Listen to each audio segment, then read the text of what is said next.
In the comments of another video, I was talking about objectively bad tanks with somebody. When talking about how horrible tanks can still do relatively well, the German Ferdinand came up as an example. Then I had a thought. Why haven't I talked about it in this series yet? It definitely wasn't one of the most influential tanks of World War II, but its poor mechanical reputation is legendary. Usually, there's at least a little bit of mystery with the series, but not this time. The Ferdinand was objectively bad.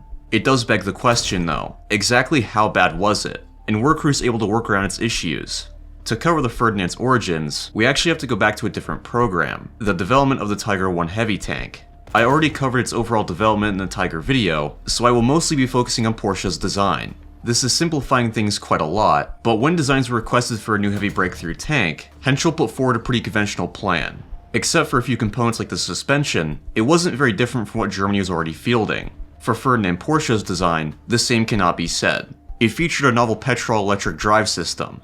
Two engines would each have their own generator. These generators would, in turn, have their own electric motors. These motors would turn the drive sprockets, propelling the tank forward. Petrol-electric systems weren't new. They were already used on civilian transports like buses, and were fairly successful there, but for military applications it was abnormal.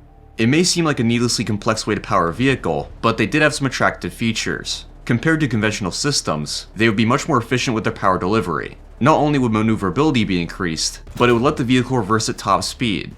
As for the downsides, well, don't worry. We'll cover those later. The suspension was also a torsion bar system, but it was a bit different. The engine and transmission were placed at the rear of the vehicle, with the turret being placed very far forward. Even before any kind of testing was conducted, 100 holes were ordered for Porsche's design. This turned out to be a bit of a misstep. The mustache man had close relations with Porsche, and was biased towards his design. But it had issues so significant that the Henschel design was chosen anyway. As Porsche's vehicle was being transported to testing, they were still working on it, so it shouldn't be very surprising. As it turns out, the powertrain was extremely unreliable, but even when the tank did work, it was less maneuverable than the conventional design, not more so.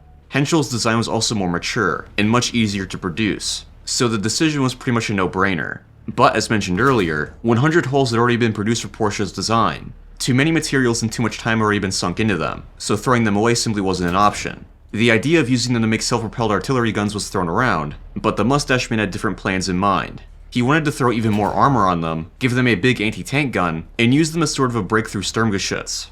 On the Eastern Front, Stugs were proving to be very successful, so he wanted to take that concept and make it beefier. That's sort of ignoring why Stugs were successful in the first place, but whatever. This new vehicle would have 20 centimeters of armor. This would make it frontally impervious to anything used at that time, or that was the thought anyway. Named after its maker, a total of 91 Ferdinands were produced. 89 of these first saw combat at the Battle of Kursk, where reception was mixed. The Ferdinand was capable of taking and dishing out a lot of damage, but it had very serious flaws. First and foremost, it lacked any real self-defense weapons. In order to not get overwhelmed by Soviet infantry, it had to be escorted by infantry at all times. There were instances where Ferdinands made it to their objectives, and were ready to push forward, but couldn't because it was too dangerous for the infantry to follow.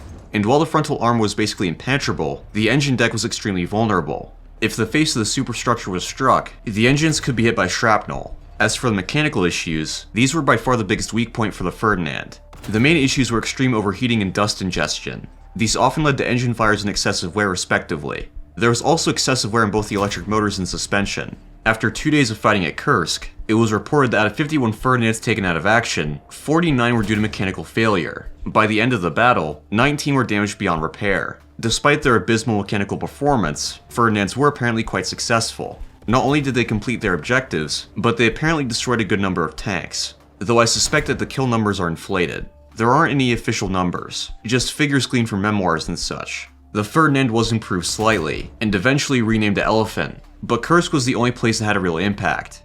As said in the intro, the Ferdinand was an abysmal vehicle. There's no arguing that. But if they're used in the right way, even abysmal vehicles can do well. They were operated mostly by veteran Stug crews, so they were familiar with the limitations of such a vehicle.